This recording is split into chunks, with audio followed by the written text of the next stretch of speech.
Assalamualaikum warahmatullahi wabarakatuh. Kembali bertemu dengan saya, Pidi Muhammad Setiadi, dalam mata kuliah pengembangan pembelajaran IPS sekolah dasar. Kali ini Anda akan memasuki pertemuan ke-9, ya. Dan kita akan mempelajari tentang bagaimana pengembangan dan penyusunan materi, kemudian apa saja sih jenis-jenis sumber pembelajaran, dan bagaimana untuk mengembangkan bahan ajar IPS SD. Nah, sebelum kita masuk ke dalam bagaimana cara menyusun materi ya, kita harus tahu dulu bahwa materi di dalam pembelajaran IPS itu tergantung posisinya di dalam kurikulum seperti apa. Jika kita melihat atau perspektif kurikulumnya adalah berbasis kompetensi, maka ia akan memandang materi sebagai instrumen untuk mencapai kompetensi, ya. Kalau kurikulumnya berbasis mata pelajaran, maka materi dipandang sebagai inti kurikulum. Ya, memang keduanya apa sih sebetulnya ya? Apa perbedaannya? Perbedaannya adalah jika kita ini sebetulnya pernah kita alami dua jenis kurikulum ini di Indonesia ini. Bahkan sekarang sudah mulai masuk ke berbasis kompetensi sejak tahun 2004 ya. Harusnya memang materi tidak menjadi sesuatu yang inti dari kurikulum, karena inti dari kurikulum adalah bisa saja kompetensi setiap orang, setiap daerah, bahkan setiap sekolah pasti berbeda-beda. Materinya ya berbeda. Misalnya saja ya, kalau teman-teman dari SD-nya dekat pasar, pasti materinya kegiatan ekonomi yang berhubungan dengan kegiatan di pasar. Tapi kalau teman-teman sekolahnya berada di daerah pantai, maka materinya akan tentang seputar kegiatan ekonomi di pantai seperti itu. Jadi di sini kalau kita memandang materi sebagai kompetensi ya, materi bisa bebas apa saja ya, tergantung gurunya mau bikin seperti apa. Berbeda jika kalau kurikulumnya dipandang sebagai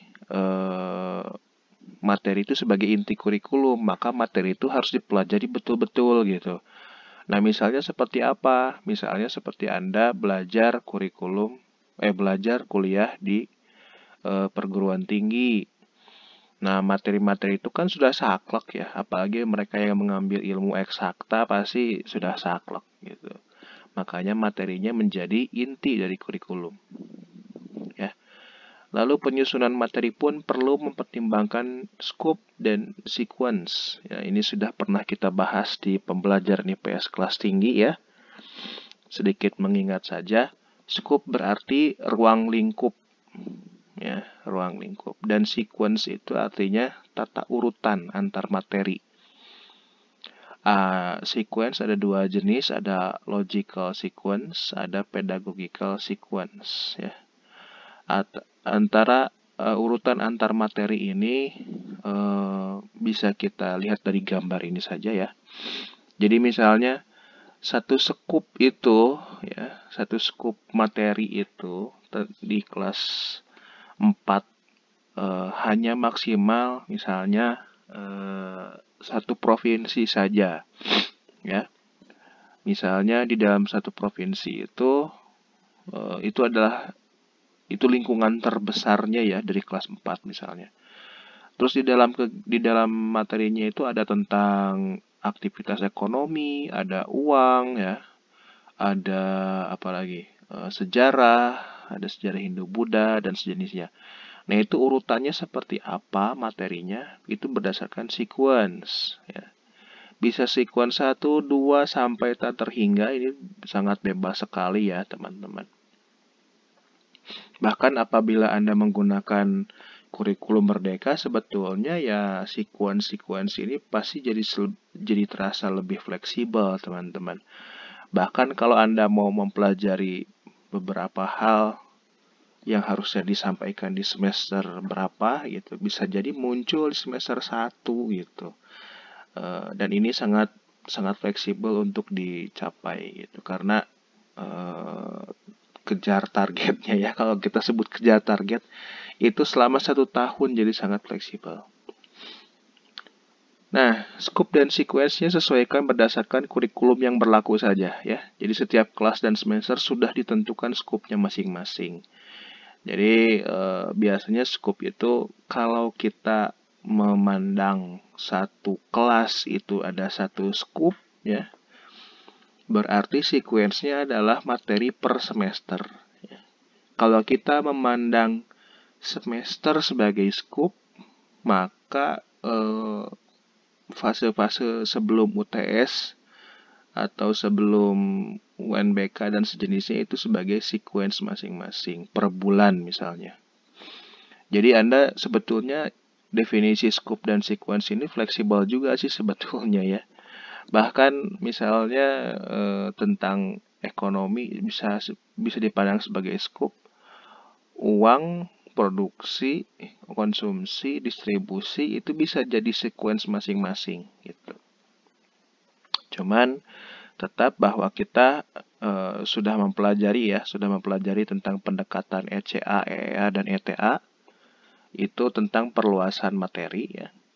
Kita bisa menggunakan teori expanding community approach, expanding environmental dan expanding thematical ini untuk menentukan contoh, terus kita bagaimana membuat aktivitas di kelas dan pertimbangan-pertimbangan lainnya. Nah, ini kayaknya tidak perlu saya ulang lagi lah ya. Kalau expanding environmental berarti dari lingkungan terdekat ke yang terjauh. Nah, lingkungan terdekat itu rumah ya. Kemudian yang terjauh itu internasional.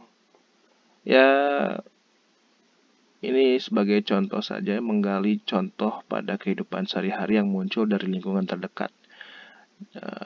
Kemudian ini ada expanding community approach, dari masyarakat terkecil ke yang terbesar ya. Dan expanding thematical approach, kayaknya saya sudah tidak perlu menjelaskan ini lagi. Anda bisa lihat di video pengembangan di video pembelajaran IPS kelas tinggi saja. Saya sudah bahas ini kalau tidak salah. Nah, serupa tapi tak sama nih. Saya akan memberikan sebuah contoh ya. Apakah buku itu sumber? Maka Anda pasti kebanyakan akan jawab iya. Apakah buku ajar adalah bahan ajar? Anda juga akan bilang iya. Apakah buku pembelajaran buku teks itu adalah media pembelajaran? Iya juga, karena ada media berbentuk buku kan. Kemudian kalau disebutkan alat peraga, apakah buku itu alat peraga? Iya juga sih, di dalamnya ada alat peraga. Jadi sebetulnya apa perbedaannya gitu, dan kenapa ada banyak sekali istilah dalam satu benda gitu. Nah, silakan. Kalau kita lihat buku sebagai bahan ajar ya, iya juga. Kalau kita lihat buku sebagai media ya, ini kan media visual kan, sangat kaya dengan media visual. Jadi sebetulnya buku itu identitas aslinya sebagai apa sih gitu kan? Klasifikasinya kemana gitu. Nah, kenali dulu bahwa definisi setiap istilah itu berbeda gitu. Kalau sumber pembelajaran itu adalah segala sesuatu yang masih memiliki kemungkinan untuk jadi komponen. Nah, bisa tempat, bisa benda, ataupun orang, atau peristiwa, ya. Jika tempat, orang, benda, dan peristiwa tersebut mengandung informasi, ya, dan keterampilan yang relevan, maka mungkin bisa jadi dia akan jadi sumber pembelajaran. Dan sumber pembelajaran bisa banyak sekali, ya. Dan esensi dari sumber pembelajaran itu adalah adanya konten, ya, kontennya. Jadi esensi dari sumber pembelajaran itu adalah konten yang dibahas ya, konten yang dikandung, konten yang materinya gitu, atau relevansinya atau keterampilan yang dikandungnya gitu. Apakah batu bisa jadi sumber pembelajaran? Oh ya, bisa saja kalau dia relevan gitu. Lalu bahan ajar ya. Ini bahan ajar adalah informasi yang siap saji ya. Nah, sengaja disusun lengkap untuk pembelajaran mandiri. Dan isinya ada materi, ada ringkasan, ada latihan, ada evaluasi. Nah, esensi dari bahan ajar adalah harus ada sistematikanya gitu. Harus lengkap, harus jelas ruang lingkupnya, dan harus relevan dengan kompetensi secara utuh. Jadi kalau tadi kita melihat sumber pembelajaran adalah relevansi dan kontennya saja ya. Kalau bahan ajar itu lebih lengkap dan dia disusun secara sistematis untuk keperluan belajar mandiri ya. Dan dalam satu pertemuan guru cukup menggunakan satu bahan ajar. Nah, kalau teman-teman pernah dengar istilah modul ya, itu adalah salah satu jenis bahan ajar. Nah, beda dengan media. Kalau media pembelajaran itu perantara pesan, ya, mengaktifkan gambaran ya, atau ilustrasi atau imajinasi yang mewakili objek yang dipelajari. Dan media pembelajaran mengutamakan kejelasan, menarik, dan representasi gagasan. Jadi esensi media pembelajaran itu adalah ketersampaian pesan kepada siswa, ya. Apakah juga media itu menarik perhatian atau apakah media pembelajaran itu representatif terhadap benda asli, misalnya kalau benda ya. Misalnya kalau ikan kita nggak mungkin bawa ke sekolah karena repot juga kalau bawa akuarium ya. Misalnya representatif hanya dengan gambar, apakah merepresentatifkan gambar atau merepresentasikan ikan atau tidak gitu. Jadi di sini adalah apa istilahnya ya? Ada gradasi lah, bisa jadi representasi itu nilainya 8 misalnya atau 10 atau seperti apa itu terserah. Jadi teman-teman kalau ada yang penelitiannya ke media berarti harus memuat setidaknya ketiga hal ini gitu.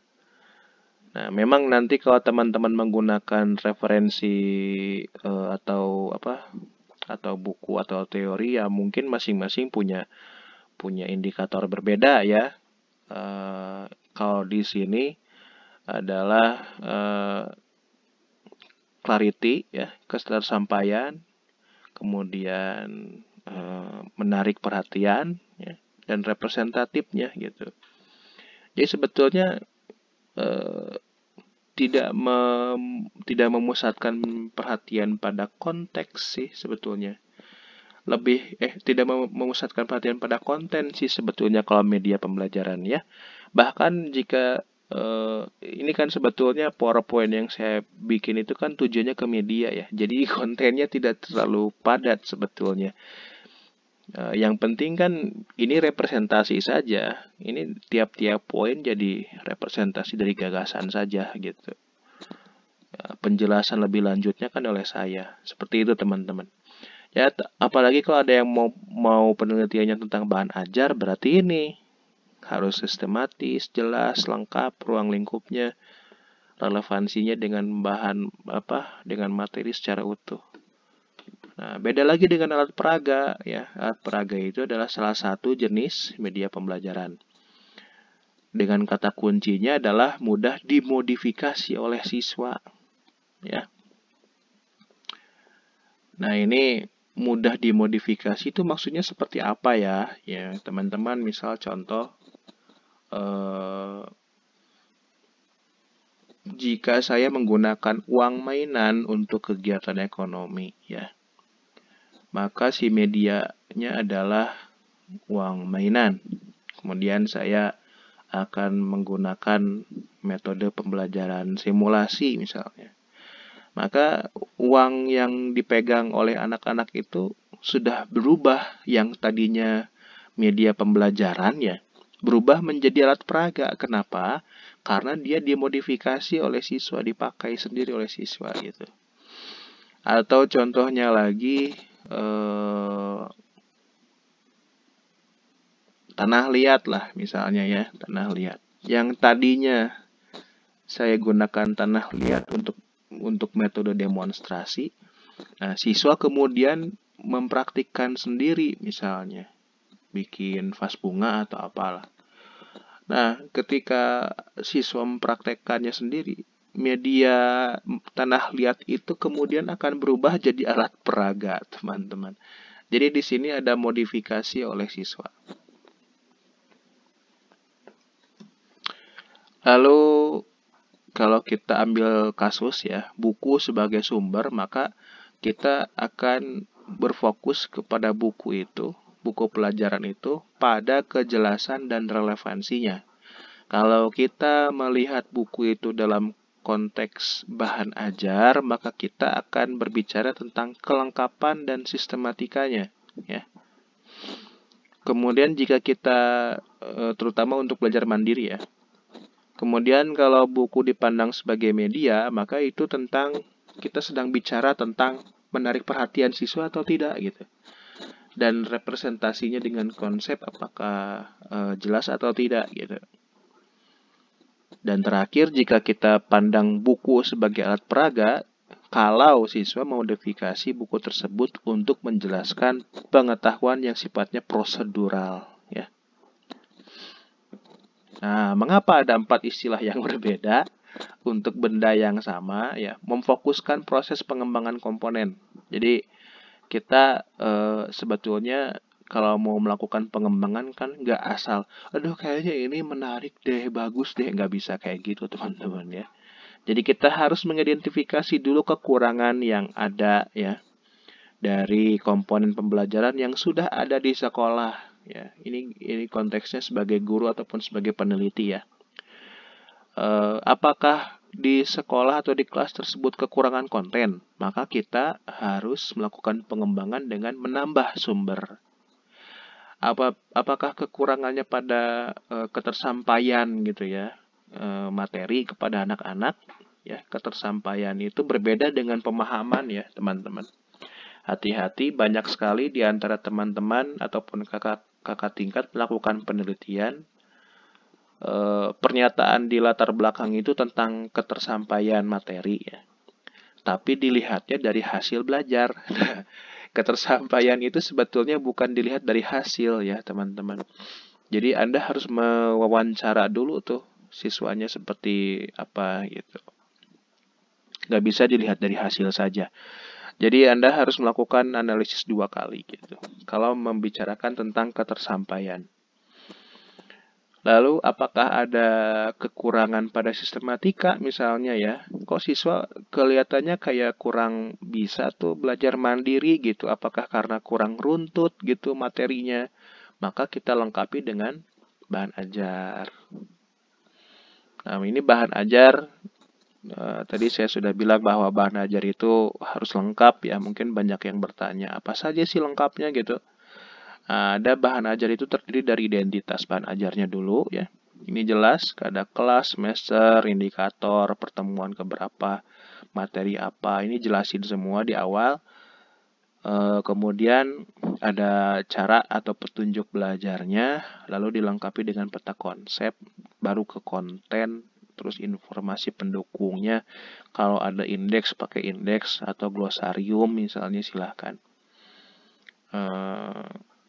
Ada latihan, soal-soal latihan ya yang membuat nanti anak-anak bisa belajar mandiri. Nah, ini apa bedanya latihan dengan evaluasi ya? Latihan itu untuk mendukung pembelajaran, bukan untuk dinilai ya. Sekali lagi, latihan itu untuk mendukung proses pembelajaran, bukan untuk dinilai. Apakah latihan-latihan ini atau petunjuk kerja LKPD, LKS, dan segala macam bisa dinilai nggak? Bisa, dengan penilaian proses tapi ya. Jadi kalau teman-teman misalnya kan sering tuh ya mendapatkan LKS atau LKPD yang lecek-lecek gitu ya. Aduh, punten ya dina video tapi nggak bahas ukianya. Menerima LKS, LKPD yang lecek, yang 10 ribuan, 12 ribuan itu, yang pakai kertas buram. Yang kalau Anda belajar di sekolah pasti ngisi soal yang ada di LKPD gitu kan. Apakah LKPD bisa jadi evaluasi? Bisa, asal dengan penilaian proses gitu. Loh, terus gimana penilaian proses? Kan semua itu kan isi dari LKPD itu soal-soal yang sifatnya kognitif lah atau gimana ya. Ya itu berarti LKPD-nya bukan LKPD itu, tapi lembar soal itu. Jadi teman-teman banyak yang bertanya dari guru-guru tentang LKS dan LKPD. Ternyata mereka selama ini menggunakan LKPD yang bukan LKPD gitu, bukan LKS gitu. Ya mungkin kita diskusikan secara lebih lanjut di pertemuan saja secara luring ya. Ada beberapa hal yang mungkin perlu saya jelaskan dan tidak bisa saya jelaskan di video pembelajaran ini.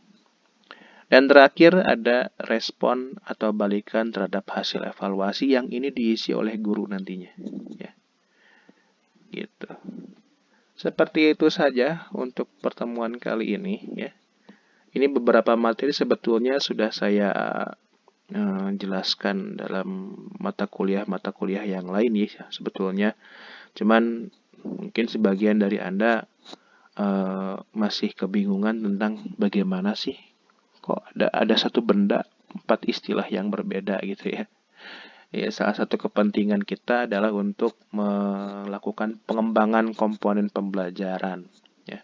Apakah mengembangkan sumber, apakah mengembangkan materi, atau mengembangkan bahan ajar, ya, itu tergantung dari kebutuhan, analisis kebutuhan di sekolah masing-masing. Ya.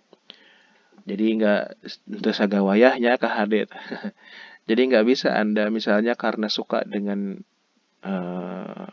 desain grafis misalnya, kemudian serta-merta langsung membuat animasi lalu diaplikasikan di sekolah. Ya nggak seperti itu sih sebetulnya. Anda harus melakukan dulu evaluasi, kemudian melakukan dulu analisis gitu ke sekolah gitu. Ya memang nggak bisa langsung gitu. Harus analisis dulu ke sekolah kekurangannya kayak gimana. Apakah betul kekurangan pada media yang menarik misalnya, menarik perhatian, apakah betul gitu. Jadi Anda harus analisis terlebih dahulu. Ya, itu saja barangkali kita akan lanjutkan di pertemuan secara luring setelah ini. Ya. Selamat belajar. Assalamualaikum warahmatullahi wabarakatuh.